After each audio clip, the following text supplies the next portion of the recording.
होमी स्वागत है तुम्हारा एक ऐसी सीरीज में जहाँ पर हमारा मेन कैरेक्टर जो है वो एक बिगड़ा हुआ और बेवकूफ और नाकाम एक नोबल होता है। और जैसे ही वक्त गुजरता है वो नोबल आगे बढ़ते बढ़ते सबका चहेता और सबसे अच्छा नोबल बन जाता है। और इस मानवा का नाम है the trash of the counts family. इस एनिमे में बेसिकली क्या होता है, जो हमारा किम राकू होता है वो एक दिन मानवा पढ़ते पढ़ते वहीं पर बेहोश हो जाता है और केएल नाम के एक काउंट के लॉर्ड के फैमिली में रिइंकार्नेट हो जाता है। या तुम ऐसा भी कह सकते हो कि जो हमारा किम राकू है वो अपने असली बॉडी से केएल नाम के एक मानवा जो पढ़ रहा था उसकी बॉडी में ट्रांसफर हो जाता है। और इस सीरीज में बेसिकली जो किम राको है जो ट्रांसफर हुआ है केल की बॉडी में वो असल में मेन कैरेक्टर होता ही नहीं है और इस सीरीज का मेन कैरेक्टर कोई और ही होता है। और हमें स्टार्टिंग में दिखाया जाता है कोई विलेज में अटैक हो चुका है और वहां पर हो चुका है एक हीरो का जन्म। और बेसिकली जो किम राको है वो यही कहानी पढ़ रहा था और एक कहानी पढ़ते पढ़ते जब इस कहानी का जो मेन कैरेक्टर है वो एक विलेज में चले जाता है और वहां पर रहने लगता है। और जैसे वो विलेज में रहने लगता है वहां पर थोड़ी देर के बाद कोई बैंडेंट्स कह सकते हो, कोई बैंडेंट्स आकर अटैक कर देते हैं और पूरे विलेज को तबाह कर देते हैं। और तभी हीरो जो अभी तक एक भी इंसानों को नहीं मारा होता है और इंसानों से लड़ाई झगड़ा करने मना करता है, वो आज वहां पर जो जो मॉन्स्टर्स आ चुके होते हैं वो सभी को मारने लगता है और एक एक कर वो सभी को मार देता है।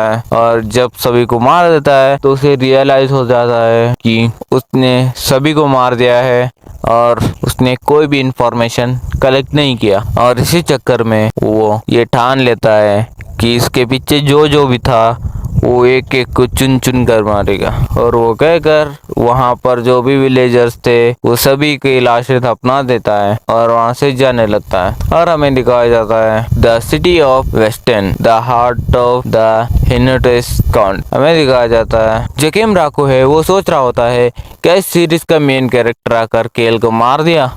अगर केल मर चुका है तो इसका मतलब जब मैं उसकी कहानी पढ़ रहा था क्या मैं उसमें ट्रांसफर हो गया। और वो कहता है ये तो डेफिनेटली केल है और कहने लगता है अचानक में एक दिन उठ गया केल की बॉडी में और कहता है कि मैंने इस बॉडी को पोजेस किया है। और कहता है ये कोई अच्छी बात नहीं है, तो क्या मैं अब केल की तरह दिखता हूँ। और कहने लगता है इस सीरीज में जो पहला चैप्टर है उसमें केल जो है वो एक माइनर विलन होता है और टाइम टू टाइम चलते हुए चोल हान आउटस्मार्ट कर देता है। तो इस सीरीज का जो हीरो है उसका नाम है चोल हान और वो बेसिकली जो केल है उसे टाइम टू टाइम आउटस्मार्ट कर देता है। और बेसिकली किम राकू जो केल की बॉडी में ट्रांसफर हो चुका है तो वो कहता है तो ये कोई बुरी बात नहीं है और ऐसा मेरी पिछली दुनिया में कोई था भी नहीं, फ्रेंड्स फैमिली या लवर जो मेरे को दुख हो जाए कि मैं उन्हें छोड़ कर आ गया। अरे सोचते सोचते उसे अचानक से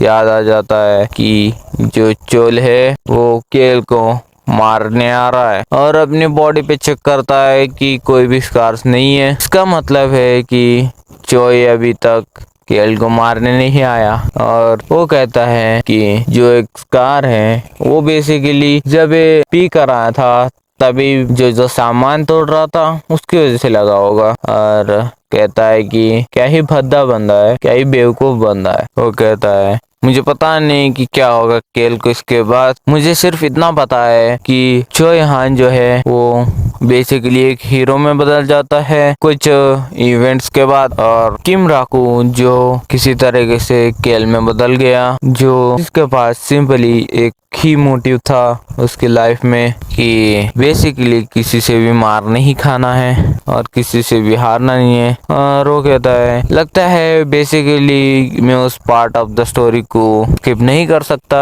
एंड मुझे एक लॉन्ग एंड हेल्दी लाइफ जीना है और हैप्पीली मेरी लाइफ जीना है। और कहता है अच्छी बात तो ये है कि मैं पहला पार्ट तो रिमेम्बर करता हूँ, और वो कहते कहता है कि मैं एक कर सकता हूँ। और यहाँ पर ही हमारी स्टोरी एंड होती है। हाँ, और नेक्स्ट पार्ट में हमें दिखाया जाता है कि उसकी फैमिली के बारे में और उसका रहन सहन के बारे में। और नेक्स्ट पार्ट बहुत ही ज़्यादा अलग होने वाला है, तो सब्सक्राइब ज़रूर से कर लेना। नेक्स्ट पार्ट से उसकी पूरी ज़िंदगी चेंज होने वाली है।